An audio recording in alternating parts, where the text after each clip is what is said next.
Hello दोस्तों, नमस्कार। Target classes with Harish sir में स्वागत है। देखते हैं आज की वीडियो का फर्स्ट क्वेश्चन।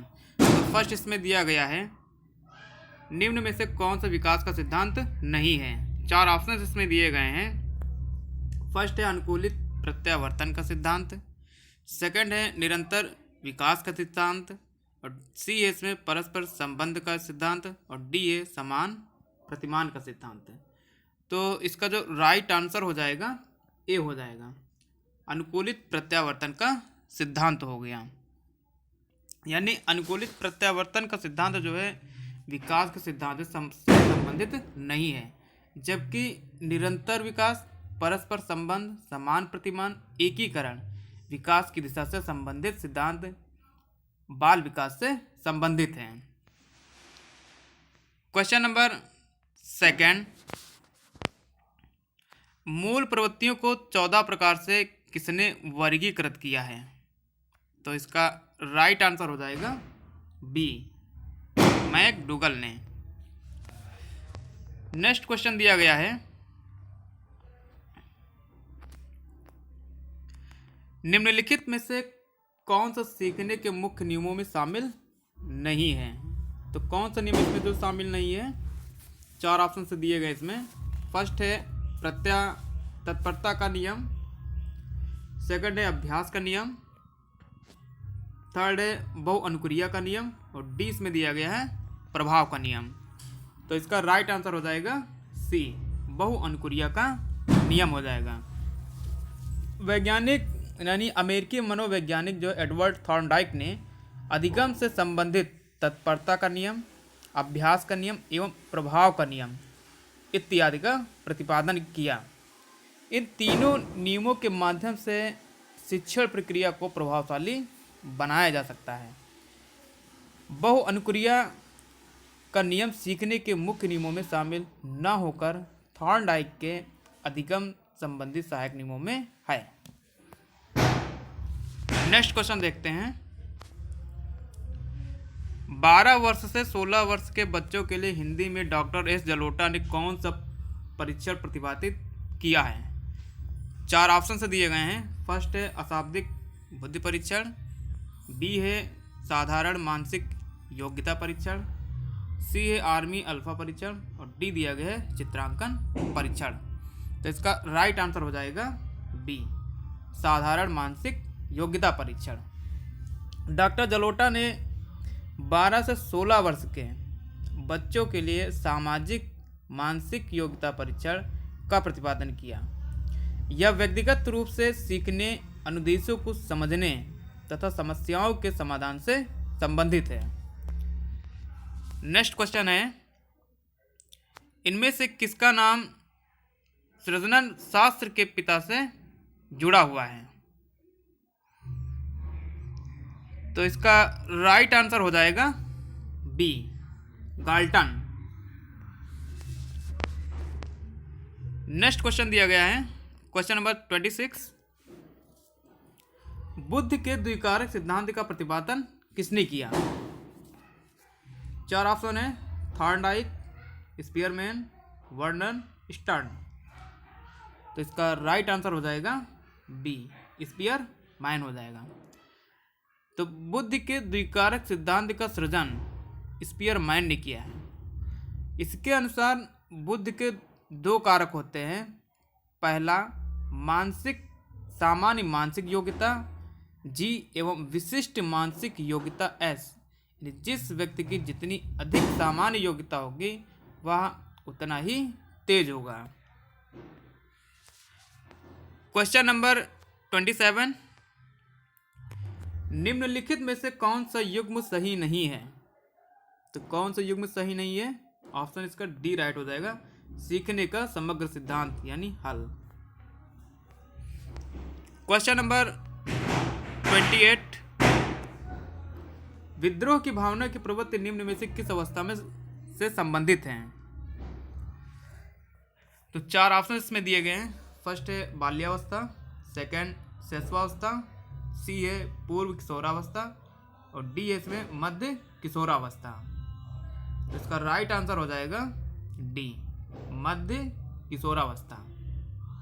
यानी प्रसिद्ध मनोवैज्ञानिक जीन पियाजे के अनुसार विद्रोह की भावना मध्य किशोरावस्था में होती है, अर्थात यह जो 13 से 15 वर्ष के बीच मानी गई है।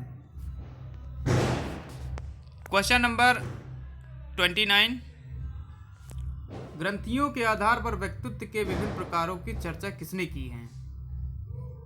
तो इसका राइट आंसर हो जाएगा ए, क्रिस्मर ने की है। नेक्स्ट क्वेश्चन दिया गया है, सृजनात्मकता मौलिक परिणामों को अभिव्यक्त करने की मानसिक प्रक्रिया या कथन है। 4 ऑप्शन से दिए गए हैं। फर्स्ट है कोलियम ब्रूस का, सेकंड है ड्रेहल का, और सी इसमें दिया गया डिहान का, डी दिया गया क्रो एवं क्रो का।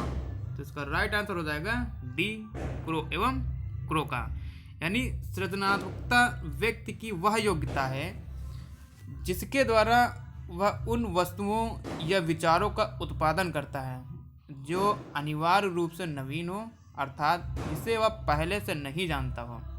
सृजनात्मकता के संदर्भ में क्रो एवं क्रो ने कहा है कि सृजनात्मकता जो है मौलिक परिणामों को अभिव्यक्त करने की योग्यता है। नेक्स्ट क्वेश्चन दिया गया है, क्वेश्चन नंबर 31, पियाजे मुख्य रूप से किसके अध्ययन के लिए जाने जाते हैं? तो मुख्य रूप से किसके लिए जाने जाते हैं? 4 ऑप्शन इसमें दिए गए हैं। फर्स्ट है भाषा विकास, सेकंड यौन विकास, थर्ड है संज्ञानात्मक विकास, और डी इसमें दिया गया सामाजिक विकास। तो इसका राइट आंसर हो जाएगा सी, संज्ञानात्मक विकास हो जाएगा। यानी जीन पियाजे मुख्य रूप से संज्ञानात्मक विकास के लिए जाने जाते हैं। संज्ञानात्मक विकास की 4 अवस्थाएं होती हैं। मुख्य रूप से कितनी अवस्था होती है? 4। पहला होता है संवेदी पेशी अवस्था, यानी जन्म से लेकर 2 वर्ष की अवधि तक होती है। और सेकंड अवस्था जो होती है पूर्व जो है संक्रियात्मक अवस्था, 2 वर्ष से 7 वर्ष तक की अवस्था की मानसिक स्थिति। और तीसरा जो होता है मूर्त जो है संक्रियात्मक अवस्था, 7 वर्ष से 12 वर्ष तक। इस अवस्था में बालकों में संक्रियात्मक विचारों की क्षमता का विकास होता है, यानी बच्चा जो होता है वो सोचने समझने की क्षमता का उसके अंदर विकास हो जाता है। और चौथा पॉइंट है औपचारिक संक्रियात्मक की अवस्था। यह अवस्था 12 वर्ष से वयस्कावस्था तक चलती है तथा इस अवस्था में बालक का चिंतन अधिक अमूर्त, लचीला और तार्किक हो जाता है। क्वेश्चन नंबर 32, जब मानव शरीर के एक भाग का दिए गए प्रशिक्षण का अंतरण दूसरे भाग में हो जाता है तो क्या होता है, क्या कहलाता है? यहाँ इसका राइट आंसर हो जाएगा सी, द्विपार्श्विक अंतरण हो जाएगा। क्वेश्चन नंबर 33, दिए हुए प्राप्तांकों के समूहों में से जो प्राप्तांक बहुधा सबसे अधिक बार आता है उसे क्या कहते हैं? तो 4 ऑप्शन इसमें दिए गए हैं। फर्स्ट है बहुलांक, सेकंड मध्यमान, मध्यांक, और डी इसमें दिया गया मानक विचलन। तो इसका राइट आंसर हो जाएगा ए, हो जाएगा बहुलांक। क्वेश्चन नंबर 34, क्रिया प्रसूत अनुकूलन सिद्धांत का प्रतिपादन ने किया था, यानी किसने किया था? 4 ऑप्शन हैं। फर्स्ट पावलोव, सेकंड स्किनर, सी थॉर्नडाइक, और डी इसमें दिया गया कोहलर। तो इसका राइट आंसर हो जाएगा बी, स्किनर ने किया था। यानी क्रिया प्रसूत अनुकूलन का सिद्धांत स्किनर द्वारा प्रतिपादित किया गया है। क्रिया प्रसूत का तात्पर्य उस कार्य व्यवहार से है जिसे प्राणी सीखते समय करता है वो। क्वेश्चन नंबर 35, अल्बर्ट बेंडूरा निम्न में से किस सिद्धांत से संबंधित हैं? 4 ऑप्शन दिए गए। फर्स्ट है सामाजिक अधिगम सिद्धांत, डी है व्यवहारात्मक सिद्धांत, और सी है इसमें विकास का संज्ञानात्मक सिद्धांत, और डी दिया गया है विकास का मनोसामाजिक सिद्धांत। तो इसका राइट आंसर हो जाएगा ए, सामाजिक अधिगम सिद्धांत हो जाएगा। क्वेश्चन नंबर 36, मानसिक आयु का प्रत्यय दिया था, किसने दिया था, किस वैज्ञानिक ने दिया था? तो इसका राइट आंसर हो जाएगा बिली साइमन ने। क्वेश्चन नंबर 37, निम्नलिखित में से कौन सा सीखने का नियम नहीं है? तो कौन सा नियम इसमें जो सीखने का नहीं है? बी इसका राइट आंसर हो जाएगा, तनाव का नियम। क्वेश्चन नंबर 38, सीखने से संबंध प्रतिक्रिया सिद्धांत में पावलोव ने प्रयोग किया, यानी पावलोव ने जो किस पर प्रयोग किया था? तो बी इसका राइट आंसर हो जाएगा, कुत्ते पर किया था। यानी मनोवैज्ञानिक पावलोव ने शास्त्रीय अनुबंधन का सिद्धांत जो है 1904 में दिया था, जिसे समझने हेतु कुत्ते पर इसका प्रयोग किया गया था, जिसमें भोजन को देखकर कुत्ते के मुंह में लार आना था। क्वेश्चन नंबर 39, सूज द्वारा सीखने के सिद्धांत का प्रतिपादन किया है, किसने किया था? तो 20 का राइट आंसर हो जाएगा, कोहलर ने किया था। क्वेश्चन नंबर 40, कार्य को आरंभ करने, जारी रखने और नियमित करने की प्रक्रिया है। तो इसका राइट आंसर हो जाएगा, ये हो जाएगा प्रेरणा हो जाएगा। ये क्या इसका राइट आंसर है। धन्यवाद।